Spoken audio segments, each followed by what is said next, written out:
పరిశుద్ధ బైబిల్ గ్రంథం నుండి కీర్తనలు 27 1వ వచనం నుండి 6వ వచనం వరకు మనము ధ్యానిద్దామండి. కీర్తనలు 27వ కీర్తన 1 నుంచి 6 వచనాలు ధ్యానిద్దామండి. యెహోవా నాకు వెలుగును రక్షణై ఉన్నాడు, నేను ఎవరికి భయపడదును. యెహోవా నా ప్రాణ దుర్గము, ఎవరికి వెరతును.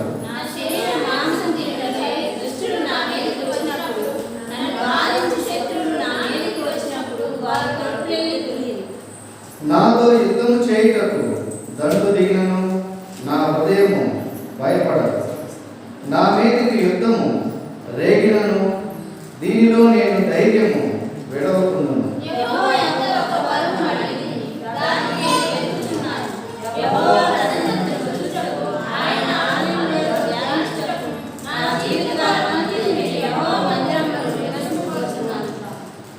ఆపత్కాలమున ఆయన తన పర్ణశాలలో నన్ను దాచును, తన గుడారపు మాటున నన్ను దాచును. ఆశ్రయ దుర్గము మీద ఆయన నన్ను ఎక్కించును.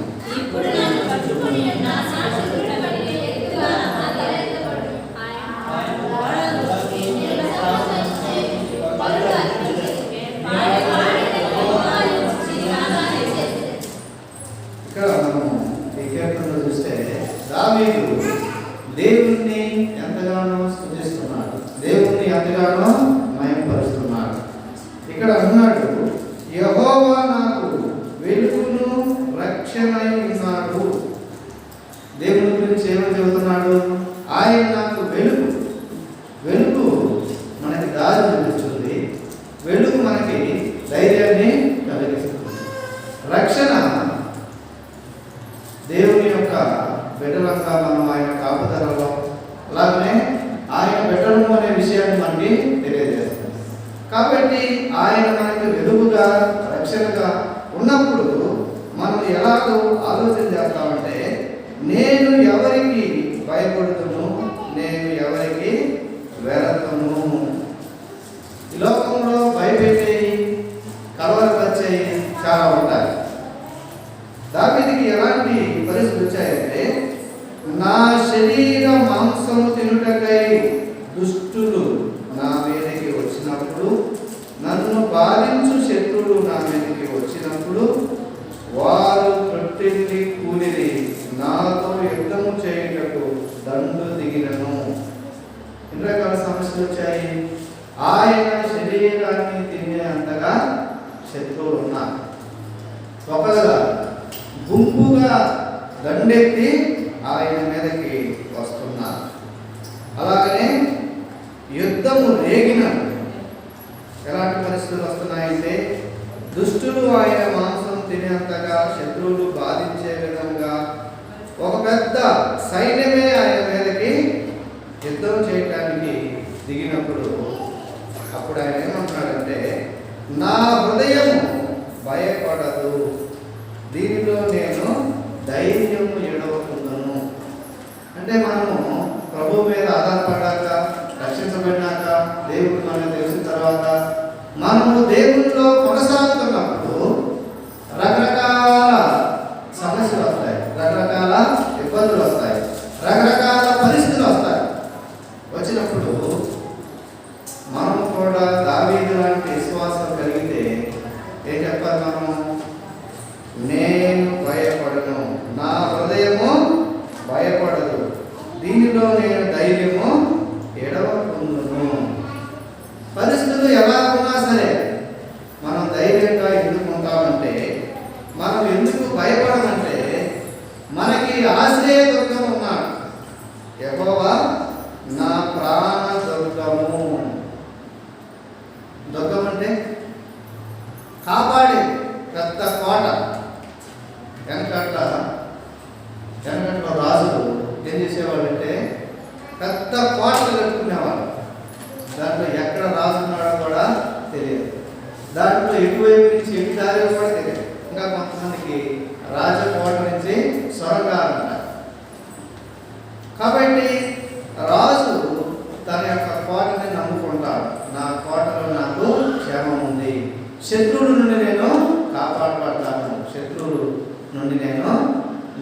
తప్పించుకోగలను అనేటువంటి ఒక ధైర్యం ఉంటుంది. రాజుకి అలాంటి ధైర్యం ఉంటుంది. మరి దావీదు రాజుకి ఎలాంటి ధైర్యం ఉంది? కంటికి కనిపించే లోకపరమైన భౌతిక కోటల మీద ఆయనకి నమ్మకం లేదు, కానీ కంటికి కనిపించని అదృశ్యమైన ఆత్మీయ కోట మీద ఆయన నమ్మకం కలిగి ఉన్నాడు. కంటికి కనిపించని దేవుని కాపుదల మీద, దేవుని భద్రత మీద ఆయన నమ్మకం కలిగి ఉన్నాడు. కాబట్టి నేను ఇలాంటి పరిస్థితులు నా శరీరం మీదకి, నా మీదకి, నా యొక్క మనసు మీదకి ఎన్ని రకాలటువంటి సమస్యలు వచ్చినా, పరిస్థితులు వచ్చినా నేను భయపడను. సాధారణంగా అలాంటి యుద్ధాలు, అలాంటి కష్టాలు, అలాంటి భయాలు వచ్చినప్పుడు ఏమని ప్రార్థన చేస్తామంటే, నాయన ఈ ఒక్కసారి తప్పించు, సరిగా లేదు ఇంతకుముందు నేను ఈ సమస్య తప్పిస్తే నేను ఇప్పటి నుంచి బాగా ప్రార్థన చేస్తాను, ఇప్పటి నుంచి బాగా చేసి వస్తాను, ఇప్పటి నుంచి నేను ఇక నేను మందిరంలో పని చేస్తాను, అదో ఇదో ఎన్నో ఆలోచన చేస్తాను. కానీ ఆశ్చర్యంగా దావీదు వాటి వైపు చూడలేదు, కానీ యెహోవా యొక్క ఒక్క వరం అడిగితే దాన్ని నేను వెతుకుతున్నాను. సాధారణంగా ఆ సమయంలో ఏమి వరం అడగాలి, ఏమి వరం వెతకాలి, వీటన్నిటి నుంచి కాపాడబడేది ఎట్లా అని అడగాలి. కానీ ఆయన ఏమడుగుతున్నాడంటే, ఏం వెతుకుతున్నాడంటే యెహోవా ప్రసన్నతను చూచుటకును, ఆయన బలమును ధ్యానించుటకును. ఇలాంటి కష్టమైన పరిస్థితులన్నింటిలోంచి నేను బయటపడాలంటే నాకు ఎవరు అవసరము, ఎవరి ప్రసన్నత అవసరము, ఎవరి సన్నిధి అవసరము, ఎవరి సహాయం అవసరమని ఆయన ఆలోచన చేస్తున్నాడంటే యెహోవా సన్నిధి నాకు అవసరము, యెహోవా ప్రసన్నత నాకు అవసరము, యెహోవా తోడు నాకు అవసరము, యెహోవా కాపుదల నాకు అవసరము, యెహోవా భద్రత నాకు అవసరము. కాబట్టి ఆయన ప్రసన్నత చూచుటకును, ఆయన ఆలయంలో ధ్యానించుటకును నా జీవిత కాలమంతయు నేను యెహోవా మందిరంలో నివసింపగోరుచున్నాను. సమస్యలేమో లోకం వైపు నుంచి వస్తున్నాయి, ఆయన పరిష్కారము దేవుని వైపు ఆధారపడుతున్నాను. హల్లెలూయా. మనం ఏం చేస్తామంటే సమస్యలు లోకం వైపు నుంచి వస్తుంటే పరిష్కారం కూడా లోకం వైపు దొరుకుతుందని ప్రతి సమస్యకి లోకం వైపు పరిగెత్తుతూ ఉంటారు. ఆ పరిగెత్తినప్పుడు సమస్య లోకం నుంచి వచ్చింది, పరిష్కారం కూడా లోకం నుంచి రావాలని పరిగెత్తున్నప్పుడు ఆ సమస్య డబల్ అవుతుంది. ఆ సమస్య పరిష్కారం కావడం కంటే ఏమవుతుంది, ఎక్కువైపోతుంది. అయితే సమస్యకు పరిష్కార మార్గం ఏంటంటే సమస్య లోకం ఇచ్చేది, పరిష్కారము ప్రభు ఇచ్చేది. కాబట్టి ప్రభు వైపు పరిగెత్తాలి. ఈయనేమన్నాడు, దేవుని ప్రసన్నత చూడటానికి, దేవుని సన్నిధిలో ఉండటానికి నేను ముందుకు వెళ్తున్నాను. నా జీవిత కాలమంతా నేను యెహోవా మందిరంలో నివసింపకోరుచున్నాను. ఆపత్కాలమున ఆయన తన పర్ణశాలలో నన్ను దాచును, తన గుడారపు మాటను నన్ను దాచును. ఏం నమ్ముతుందంటే ఆయనకి ఆపత్కాలంలో ఎవరు నన్ను దాచిపెడతారు, ఎవరు నన్ను కాపాడతారు, ఎవరు నాకు సహాయం చేస్తారని నమ్ముతున్నాడు. ఆయన అంటే దేవుడు, యేసయ్య రక్షకుడు. ఏం చేస్తారంటే ఆపత్కాలంలో ఆయన తన పర్ణశాలలో నన్ను దాచును. ఆపత్కాలంలో ఆయన ఏం చేస్తారంట, మనల్ని కాపాడతారు, దాస్తారు. ఇంకా తన గుడారపు మాటను నన్ను దాచును. తన ఇంట్లో కొంతమంది ఆపద వచ్చినప్పుడు కొన్ని నెలలు దాక్కున్నప్పుడు నిజంగా వాళ్ళు సరైన వాళ్ళైతే ఏం చేస్తారు, ఒకవేళ మీకు ఎన్ని సమస్యలు ఉన్నా మా ఇంటికి వచ్చిన తర్వాత మీరు ఏమంటానికి లేదంటే మీ ఇంటి దగ్గర మీ బజార్ను తెలుసుకున్నాక. కొంతమంది ఏమంటారు, మీకు ఇన్ని సమస్యలు ఉంటే మా ఇంటికి మీరు మళ్ళీ వాళ్ళు వచ్చి మా ఇంటి మీద పడతారు, మాకు లేకపోనే సమస్య. కాబట్టి మానవులు కొన్నిసార్లు సమస్య వచ్చినప్పుడు మనం పోయినా సరే వాళ్ళ దగ్గర దాచుతారో లేదో తెలియదు, కానీ ఎవరు మనల్ని దాచగలరు, ఎవరు మనల్ని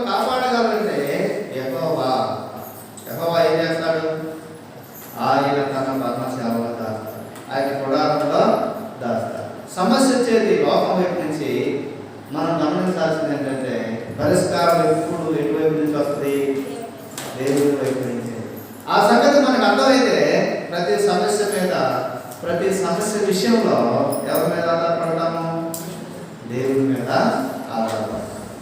ఇంకా అంటున్నాడు, ఆశ్రయ దుర్గము మీద ఆయన నన్ను ఎక్కించును. ఇప్పుడు నన్ను చుట్టుకుని ఉన్న నా శత్రువుల కంటే ఎత్తుగా నా తల ఎత్తును. అక్కడ సమస్య ఎలా ఉంది? ఆయన మాంసాన్ని తినేలాగా, ఆయన్ని కూల్చేవాళ్ళలాగా, ఆయనతో యుద్ధం చేసేవాళ్ళగా, ఈ విధంగా భయంకరమైన సమస్య ఉంటే ఆ సమస్యను చూసి ఆయన కలవరపడక, కలతపడక దేవుడిని ఆశ్రయించి దేవుని మీద ఆధారపడ్డప్పుడు పరిష్కారం చూడండి ఎలా ఉందంటే, ఆయన నన్ను ఆశ్రయ దుర్గం మీద ఎక్కించును, నా శత్రువుల కంటే ఎత్తుగా నా తల ఎత్తును. శత్రువుల దగ్గర సిగ్గుపడే పరిస్థితులు రాకుండా ఏం చేస్తారంట? వాళ్ళందరి దగ్గర తల ఎత్తుకునే విధంగా చేస్తారు. కాబట్టి మన సమస్యలో మనం లోకం మీద ఆధారపడితే కొన్నిసార్లు పరిష్కరించవచ్చు, కొన్నిసార్లు పరిష్కరించకపోవచ్చు, కొన్నిసార్లు తల దించుకునే పరిస్థితి రావచ్చు. కానీ మన విమోచకుడు, మన రక్షకుడు, మన సృష్టికర్త, మన పరమ తండ్రి అయితే మనల్ని ఎప్పుడు దాచాలనో అప్పుడు దాస్తాడు, ఎప్పుడు పైకి నిలవబెట్టాలన్నప్పుడు నిలవబెడతాడు.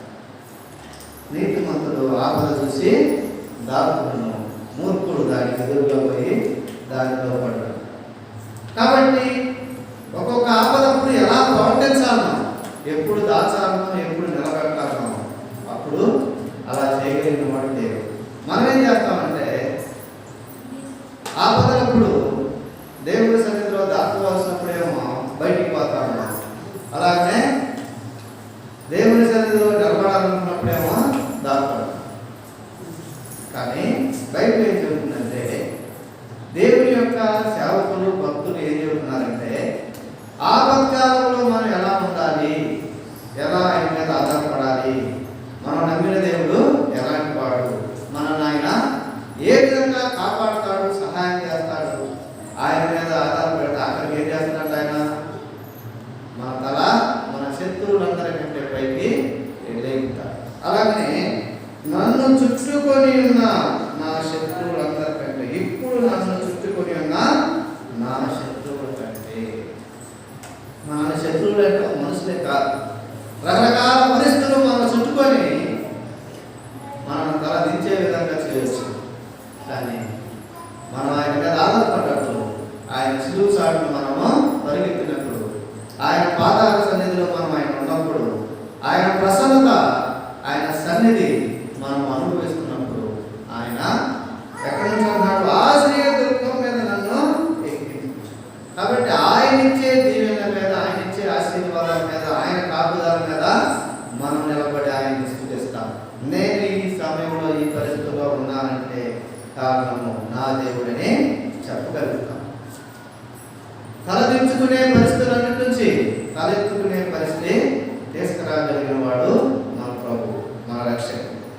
ఆయన గుడారంలో నేను ఉత్సాహధ్వని చేయుచు బలులు అర్పించేదను, నేను పాడేదను, యెహోవాను గూర్చి స్తుతిగానము చేసేదను. ఇక ఆయన ఇంట్లో ఉండి నేను ఏం చేస్తానంటే, బయట ఉన్న సమస్యల గురించి, బయట కలిగే పరిస్థితుల గురించి కలవరపడటం, గందరగోళం కావడం, గజిబిజి కావడం జరగదు. కానీ ఏం చేస్తాను నేను? అవన్నీ బయట ఉంటాయి, కానీ నేను ఎక్కడున్నాను? దేవుని సన్నిధిలో. దేవుని సన్నిధి అంటే చర్చనే కాదు, మనం దేవుని మీద ఆధారపడి కలిగి ఉండటం అంతా కూడా, మనం నమ్మకం కలిగి ఉండటం అంతా కూడా దేవుని సన్నిధిలో ఉండటం. అలా నేను దేవుని సన్నిధిలో ఉండి ఉత్సాహాన్ని చేసి బలు కల్పిస్తాను, నేను పాడతాను, నేను స్తుతిగానము చేస్తాను. చూసారా అక్కడ ఉన్న పరిస్థితి ఎలాంటివి? ఆయన చెప్పే మాట ఎలాంటివి? అక్కడ ఉన్న పరిస్థితి ఏంటి? నా శరీర మాంసము తినుటకై దుష్టులు, నన్ను బాధించు శత్రువులు, నాలో యుద్ధము చేయుతాను. అక్కడ పరిస్థితి ఆయన యొక్క శరీరానికి, ఆయన ప్రాణానికి ఎంతో భయంకరమైన ప్రమాదం ఉన్నప్పుడు ఆయన వాటి వైపు చూడక, ఆయన దేవుని వైపు చూసి, దేవుని మీద విశ్వాసంతో, దేవుని మీద నమ్మకంతో ఏమన్నాడు? నేను దేవుని సన్నిధిలో ఉండి, నేను దేవుని గుడారంలో ఉండి, అంటే నా నమ్మకం దేవుని మీద ఉంటుంది, నా మనసు దేవునిలో ఉంటుంది, దేవుడు నాలో ఉంటాడు. కాబట్టి నేనేం చేస్తాను?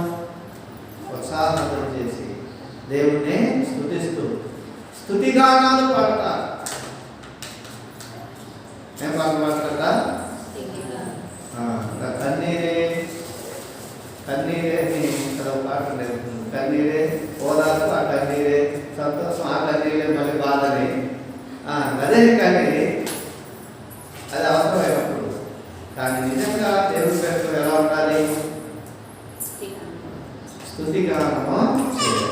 ఆనందిస్తున్నాను, ఆనందించుడి, మళ్ళా చెప్తున్నాను ఆనందించు. సమస్యలు లేవని కాదు, ఉన్నాయి కానీ ఏమన్నాడు?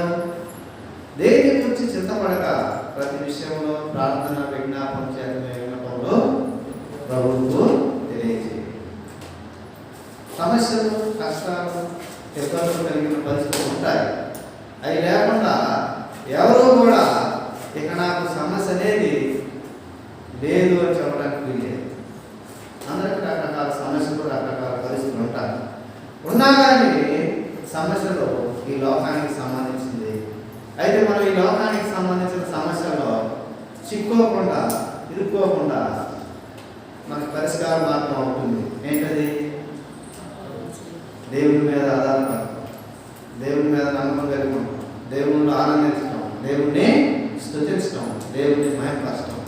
అలాంటి దేవుడు మనకున్నాడు, మా విమోచకుడు, నా ఆశ్రయతత్వం అనే అలాంటి బలమైన విశ్వాసంతో, బలమైన నమ్మకంతో దేవుణ్ణి స్తుతించుకుంటూ ముందుకు పోవాలి. ఆ విధంగా మన పరిస్థితి ఇప్పుడు ఎలా ఉన్నా, ఏవి మనం చుట్టుకొని ఉన్నా, వాటన్నిటికి పరిష్కారం ఏంటంటే దేవుణ్ణి స్తుతించడం, దేవుని మీద ఆధారపడటం, దేవుని యొక్క నమ్మకం కలిగి ఉండటం. దేవునిలోనే మన విశ్వాసం అంతా ఉంచుతాం.